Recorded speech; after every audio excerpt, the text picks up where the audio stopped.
कुष्मांडाए नमः। आइए ऋषि मुनियों के अनुसार माँ दुर्गा के चौथा विग्रह कुष्मांडा की हम आराधना करें। ऋषि महर्षियों के अनुसार माँ का चौथा विग्रह स्वरूप कुष्मांडा का है।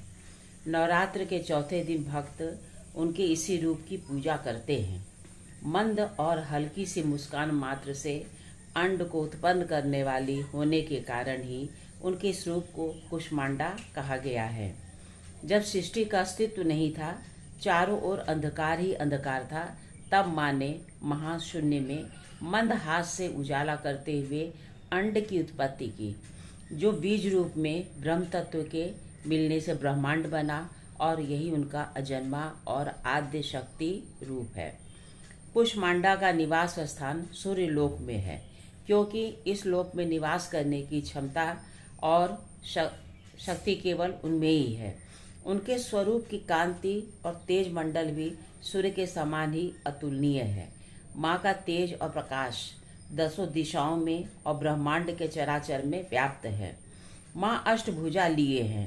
उनके 7 हाथ में क्रमशः कमंडल, धनुष, वान, कमल का फूल, अमृत कलश, चक्र तथा गदा है। 8वें हाथ में सर्व सिद्धि और सर्व निधि देने वाली माँ हमारा कल्याण करें। संस्कृत में कुष्मांड कुम्हड़ा अर्थात पेठा को कहा गया है। कुष्मांडा को पीले रंग और चमेली का फूल चढ़ाना चाहिए। इससे साधक को लंबी आयु और यश की प्राप्ति होती है। मालपुए का भोग लगाना चाहिए या फिर पीली वस्तुओं का भोग लगाना चाहिए तथा खुद भी खाना चाहिए और दूसरों को भी खिलाना चाहिए। आइए हम मेधा ऋषि के अनुसार सप्तशती के पाठ का अध्ययन करें।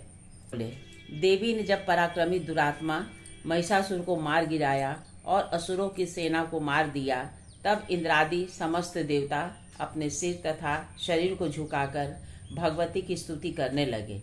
जिस देवी ने अपनी शक्ति से जगत व्याप्त किया है और जो संपूर्ण देवताओं तथा महर्षियों की पूजनीय है, उस अंबिका को हम भक्तिपूर्वक नमस्कार करते हैं। वह हम सबका कल्याण करे। जिस अतुल प्रभाव और बल का वर्णन भगवान विष्णु, शंकर और ब्रह्मा जी भी नहीं कर सके, वही चंडिका देवी इस संपूर्ण जगत का पालन करे और अशुभ भय का नाश करे। पुण्यात्माओं के घरों में स्वयं लक्ष्मी रूप हो और पापियों के घर में तुम अलक्ष्मी रूप हो, और सतकुल में उत्पन्न होने वालों के लिए तुम लज्जा रूप होकर उनके घरों में निवास करती हो। हम उस दुर्गा भगवती को नमस्कार करते हैं। हे देवी, इस विश्व का पालन करो। हे देवी, हम तुम्हारे अचिंत्य रूप का किस प्रकार वर्णन करें। असुरों के नाश करने वाले भारी पराक्रम तथा समस्त देवताओं और दैत्यों के विषय में जो तुम्हारे पवित्र चरित्र हैं, उनको हम किस प्रकार वर्णन करें। हे देवी, त्रिगुणात्मिकता होने पर भी तुम संपूर्ण जगत की उत्पत्ति का कारण हो। हे देवी, भगवान विष्णु, शंकर आदि किसी भी देवता ने तुम्हें पार नहीं पाया। तुम सबके आश्रय हो। यह संपूर्ण जगत ही तुम्हारा अंश रूप है, क्योंकि तुम सबकी आदिभूत प्रकृति हो।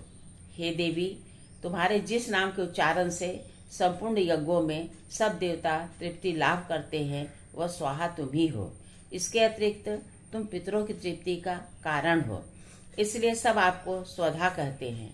हे देवी, वह विद्या जो मोक्ष को देने वाली है, जो अचिंत्य महाज्ञान स्वरूपा है, तत्वों के सार को वश में करने वाले, संपूर्ण दोषों को दूर करने वाले, मोक्ष की इच्छा वाले मुनिजन जिसका अभ्यास करते हैं, वह तुम ही हो। तुम वाणी रूप हो और दोष रहित ऋण तथा यजुर्वेदों एवं उद्गीत और सुंदर पदों के पाठ वाले सामवेद की आश्रय तुम ही हो। तुम भगवती हो। इस विश्व की उत्पत्ति एवं पालन के लिए तुम वार्ता के रूप में प्रकट हुई हो। तुम संपूर्ण संसार की पीड़ा हरने वाली हो।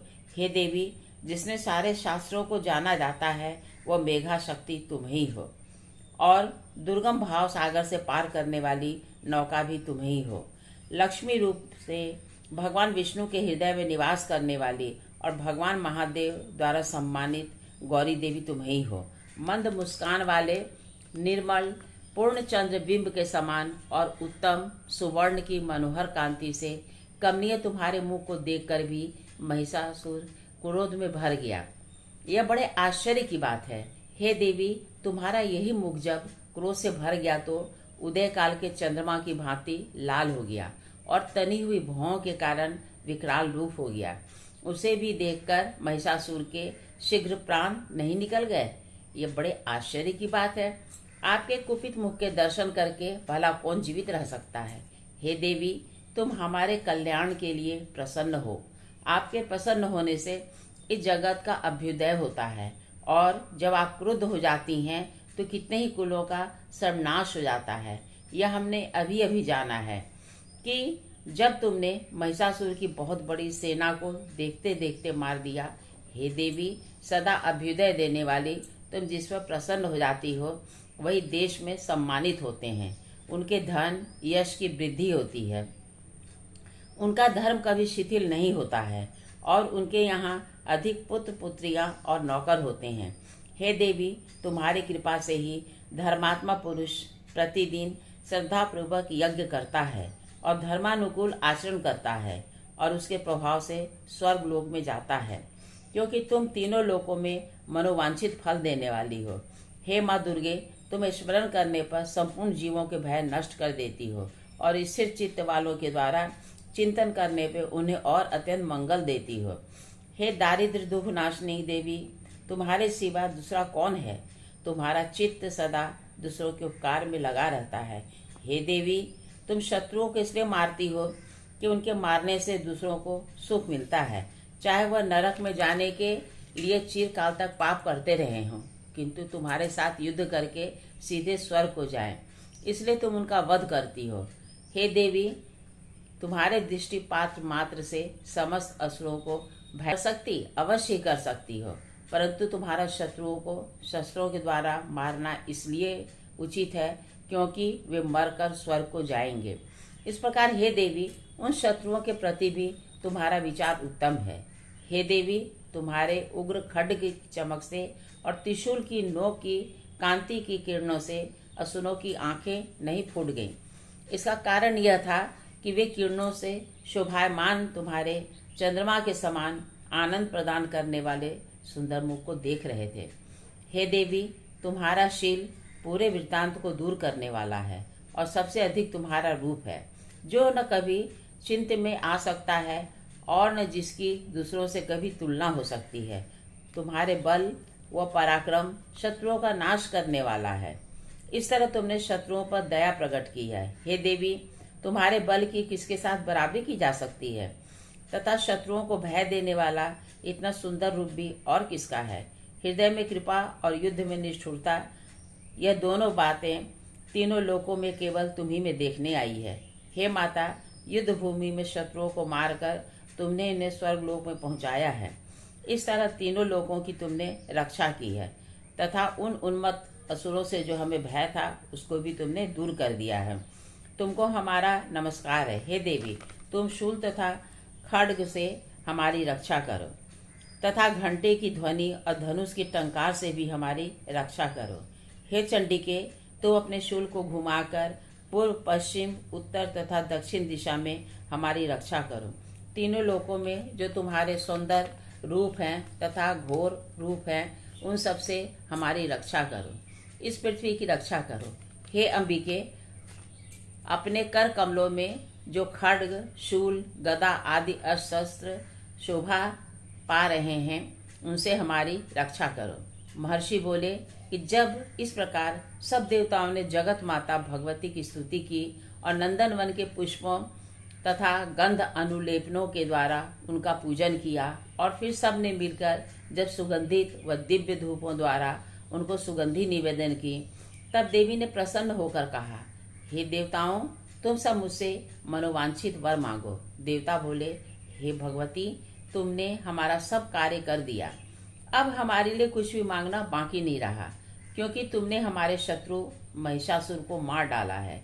हे माहेश्वरी, तुम इस पर भी जब हमें कोई वर देना चाहती हो तो इतना वर दो कि जब जब हम आपका स्मरण करें तब तब आप हमारी विपत्तियों को हर लें और हमें दर्शन दें। हे अंबिके, जो कोई भी तुम्हारी स्तुति करे तुम उनको वित्त समृद्धि और वैभव के साथ ही उनके धन और स्त्री आदि संपत्ति को बढ़ाने और तथा हम पर प्रसन्न रहने की कृपा करें। महर्षि बोले, हे राजन, देवताओं ने जब जगत के लिए तथा अपने लिए जिस प्रकार प्रश्न किया बस तथास्तु कहकर देवी अंतर्धान हो गई। हे भूप, जिस प्रकार तीनों लोगों का हित चाहने वाली वह भगवती देवताओं के शरीर से उत्पन्न हुई थी, वो सारा वृत्तांत मैंने तुमसे कह दिया है। इसके पश्चात दुष्ट असुरों तथा शुंभ निशुंभ का वध करने और वे सब लोगों की रक्षा करने के लिए जिस प्रकार गौरी देवी के शरीर से उत्पन्न हुई थी वह सारा वृत्तांत मैं यथावत वर्णन करता हूँ। इस प्रकार चौथे अध्याय की कथा समाप्त हुई। एक बार फिर से बोलिए, जय माँ कुष्मांडा।